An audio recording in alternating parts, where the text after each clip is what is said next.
So how's the week going so far? I know mine is going good. Few things come up, but you just have to learn how to maneuver and work through them. So anyway, as I promised yesterday, for the rest of this month, I'm going to talk about purpose and the journey of figuring out your purpose, and also, if you know your purpose, how to cultivate your gift. And then some life lessons and a little bit of research that I found. And so we're just going to get into it today.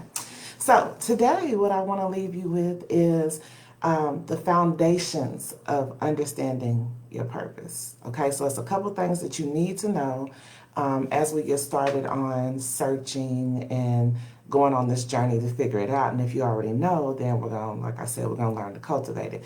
And if there's a question that you have, please, please, please feel free to inbox me, and I'd be happy to answer any questions that you might have about it that maybe, I didn't explain, or you just, want to know. So, some foundational keys that you need to know about your purpose. So number one is, which most of you have already figured it out, is that without purpose, life has no meaning. There's this constant feeling of void that we just can't seem to quench, okay? So life has no meaning. Number two, you cannot find purpose on the outside.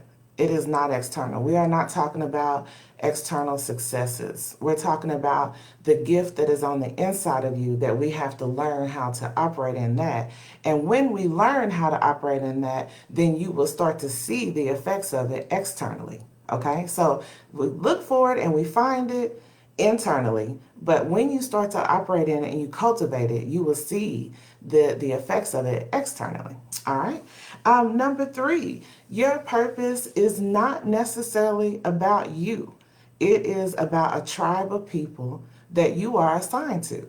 So every day that you do not operate in your purpose and you feel like something is missing, that's because it is. There's somebody or some group of people that are waiting on you to present your gift to the world. It's needed. Being authentically you is what is needed to be a gift to those people who are waiting. I'll give you an example of that because that's important to me, and I had to learn that a long time ago. One of my favorite of all times, and I'll talk about him more times, but Dr. Miles Monroe. And he always talked about how the graveyard is the richest place in the world because there are so many people who died without giving their gift to the world. There's so much potential there. There's so many ideas, inventions, businesses, medical things that will help people to live longer. There's so much there. So what we should strive to do is to empty our gift and leave empty. Not allow that graveyard to be the place that is the richest place in the world anymore. So one of the things that I think about, on those days when I get discouraged and I'm like, okay, am I doing enough? Is this it or whatever? I think about how he wrote over, I think it was 62 books. He emptied and he spoke thousands of places. So emptying your gift is necessary because there are people that are waiting. I still read his stuff. I still need his stuff. It's still like a living word, just like the Bible is a living word. I'm not saying they're the same. I'm just saying it's a living word that still comes and helps today.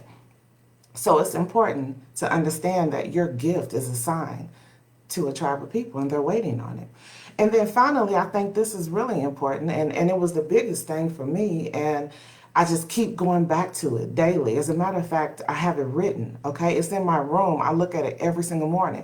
And with this last thing that I'm going to give you, there's no need to be jealous. There's no need to compete with people. And you cannot make an excuse that you are not going to find your purpose or operate in your purpose because you're not good enough, or because you made so many mistakes in the past, or because people know who you are and that, you haven't been much of anything, according to what other people say. So this last thing that I'm going to tell you, removes all of that. I don't care what you did. I don't care. That gift is still inside of you, okay? And this, I'm going to prove it to you. So it says, a man's gift will make room for him and put him before great men. That's Proverbs 18:16. Yes, that's correct. So we don't have any excuses. This is not about us. Because it says a man's gift will make room for him and put him before great men. So it's our gift that we need to cultivate that will make room for us. And that's why just because you make mistakes doesn't mean anything. Cultivate your gift. Okay? So those are just some foundational things that I wanted to talk to you about, and we will dig into it some more tomorrow. But I love you, and I'm going to leave you with one question for the day. What are you good at? What do you do well? And it doesn't take much energy, it just comes naturally to you. I want you to think about that today. What are you good at? Because that's important as you begin to search for your purpose, is to understand and know yourself and what are you good at. All right, so I love you, and I will see you guys tomorrow. Have a wonderful rest of the day.